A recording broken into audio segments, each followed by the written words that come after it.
When Walter and I traveled to visit my in-laws, my mother-in-law, who came to pick us up at the airport, declared, "You can't ride in the car, so you must walk home." She snorted and turned up her nose. It was a 3-hour journey one way, and though I'm confident in my physical strength, this treatment was too much. I almost cried, but someone reached out to help me. In the end, it was my mother-in-law who regretted it. My name is Jennifer, and I'm 30 years old, happily married to Walter, whom I met 2 years ago in a college mountain club. Walter is handsome and popular, and when he asked me out, I wondered why he chose me. According to Walter, I move forward silently, even on the hardest routes, without complaining, and he likes that about me. Walter works for a well-known corporation and earns a high salary. We've been living happily together since our marriage, just like our student days. However, there is one thing that bothers me: Walter's frequent calls with his mother. During dinner, Walter hurried into his room with his mobile phone, apologizing. "Oh, it's a call from Mom. Sorry, I'll go talk to her." His mother calls him frequently, about once every 2 days. She seems to adore her son, and Walter is sweet to her, making me suspect he's a mama's boy. But since she raised Walter with care, I think I should value her too. However, it seems our feelings are different. It happened before our marriage when we went to greet my in-laws. Jennifer is 2 years older than my son, almost 30. My mother-in-law seemed displeased with having an older daughter-in-law and looked unhappy throughout. Father-in-law said, "It's fine, isn't it? Love conquers all." Jennifer seems reliable, and she's perfect for Walter, who has a weak side. But that seemed to displease her even more.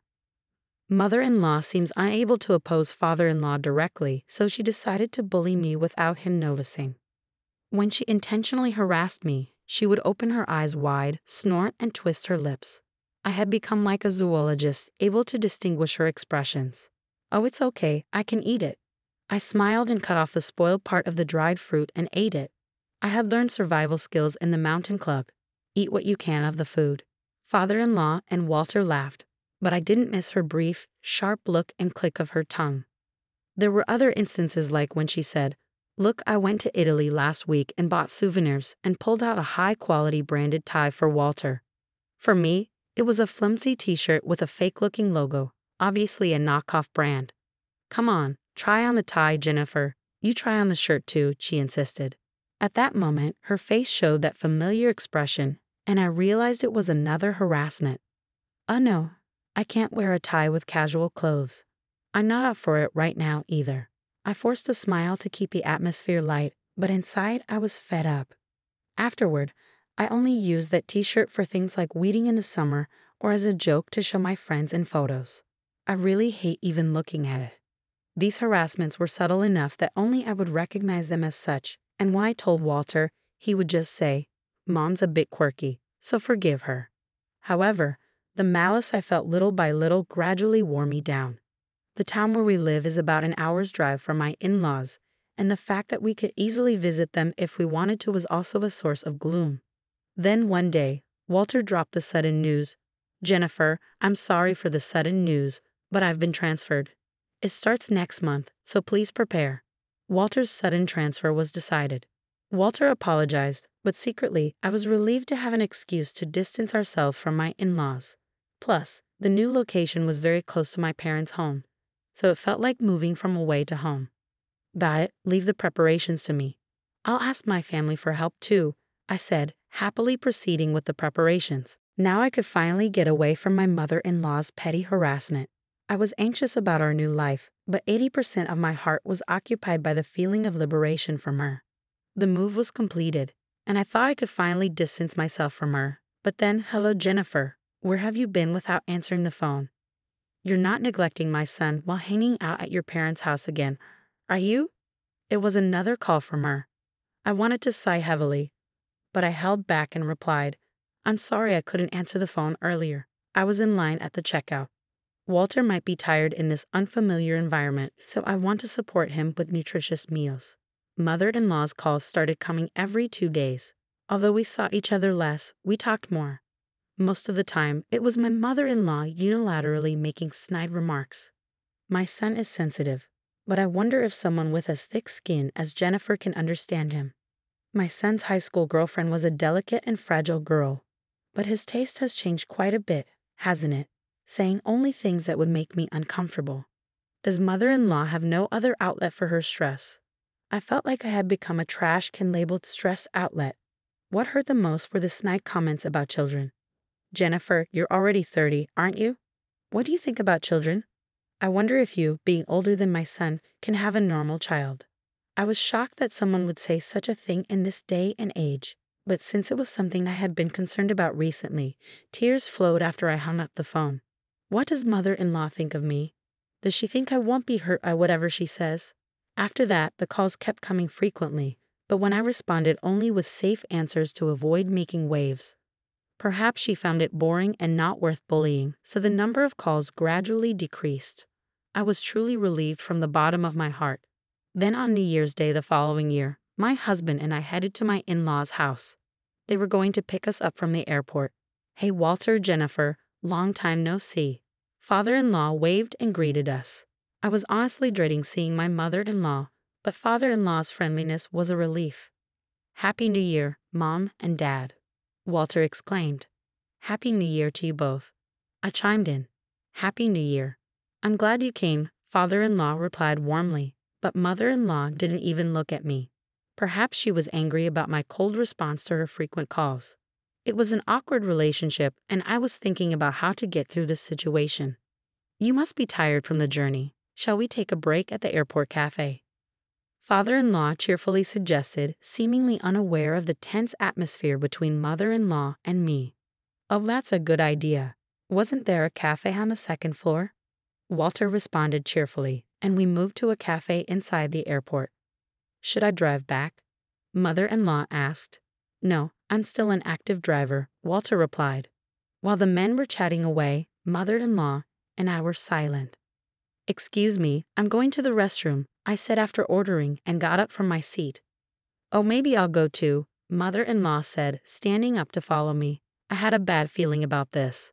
Just as the entrance to the women's restroom came into view, mother-in-law, walking behind me, said, You can't ride in the car, so why don't we walk back? Not understanding what she meant, I turned to look at mother-in-law, and there was that expression again. We're going back as a family of 3. You're a stranger, aren't you? I couldn't believe my ears. Walk back from here to my in-laws' house? How far could that be? And calling her son's wife a stranger.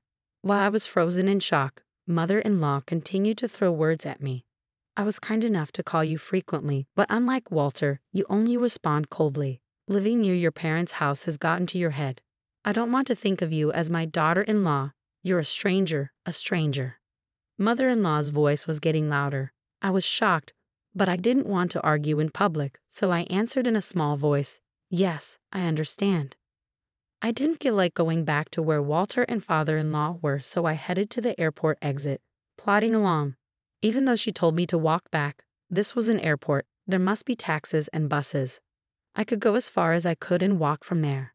But more than that, what face should I make when I safely arrive at my in-laws' house by walking?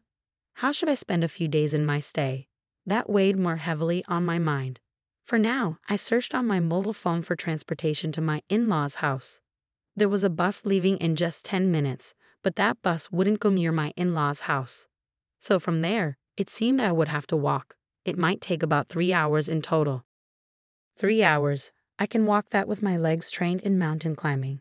It's not impossible, but there's a difference between walking for mountain climbing and walking because I'm not allowed in the car due to harassment. Tears welled up in my eyes. Wasn't it my fault? If I had been pleasant on the phone, even after being told such things, would this have happened? As I was walking along, lost in thought, I was suddenly tapped on the shoulder from behind. Jennifer, why are you walking here? Father-in-law's voice broke through my thoughts. Didn't my wife say something to you at the entrance to the restroom? I was going to the restroom too, and I saw you and my wife talking, and then you started to go somewhere, so I followed you. Looking at father-in-law's kind face, the tears that had been welling up in my eyes overflowed and ran down my cheeks. Jennifer, what on earth happened? Father-in-law's concern was evident, and I decided to tell him the truth. I told father-in-law exactly what mother-in-law had said, and he became angrier than I had ever seen him. Oh dear, did she say that to my son's wife? Then he said something I never expected. "I'll walk with you, Jennifer." With that, father-in-law stood in front of me and started walking. Father-in-law, don't worry, I enjoy mountain climbing and I used to climb a lot with Walter when he was little. A 3-hour one-way walk is nothing. Indeed, father-in-law's stride was firm, not what you'd expect from a 62-year-old. Come on, let's go. We didn't tell Walter we were leaving. Is that okay? I finally remembered that, in my shock at mother-in-law's words, I had just left. Walter will be fine. She'll probably talk him into waiting. I'll contact him. With that, father-in-law took out his mobile phone. It seems he was texting mother-in-law. He told her he was walking back with me and that the car keys were in his bag. As we waited for the bus, father-in-law's mobile phone rang. Father-in-law answered, his voice filled with restrained anger. It must have been mother-in-law on the other end. "I heard what you said to Jennifer. If you're going to say that, I won't ride in the car either." I could hear mother-in-law's panicked voice shouting from the other end. "That's not it.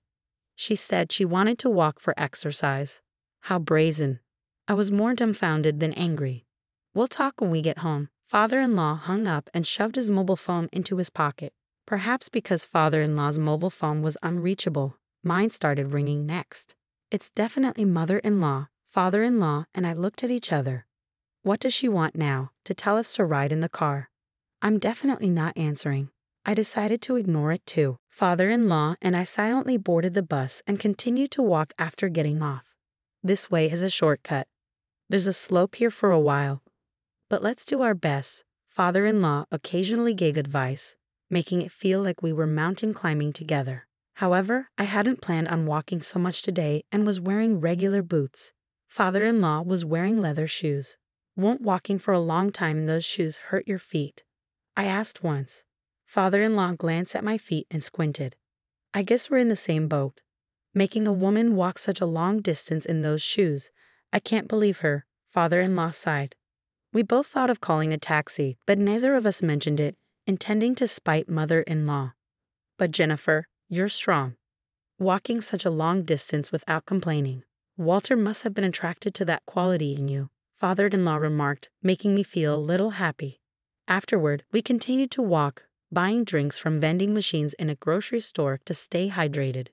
About 3 hours later, as the sun began to set, we finally arrived at my in-laws' house.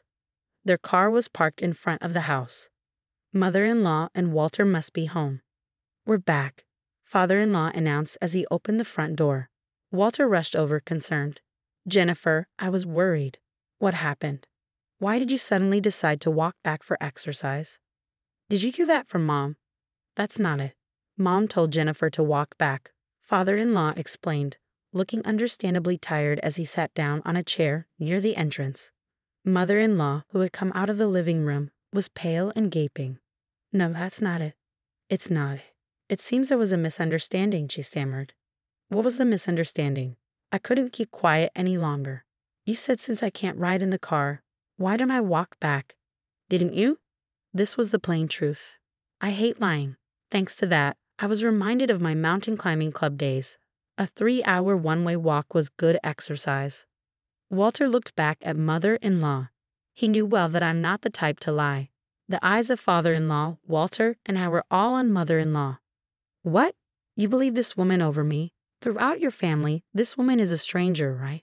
You believe a stranger over your family, mother-in-law screamed.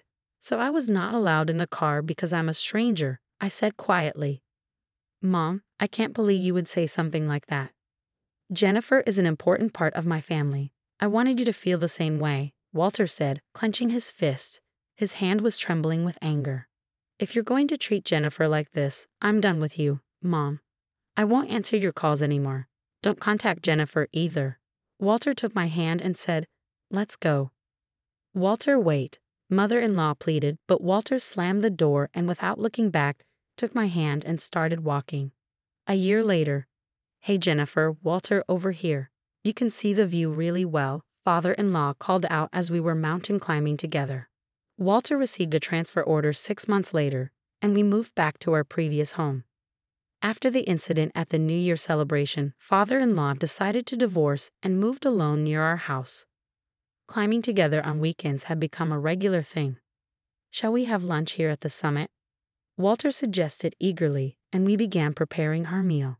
While working, father-in-law started talking. Mom went on a spending spree after the divorce. Even though the property division was done properly, it seems she's already in financial trouble. She might have been lonely. The divorce was tough with all the crying and screaming, father-in-law explained. Putting some distance between us now is probably best for both of us. She should expand her world too, otherwise she's the type to take out her stress on those close to her, he added. I listened silently to their conversation. I'll cherish my own world so I don't have to take out my stress on others, I resolved, looking at the view from the mountain with my precious family.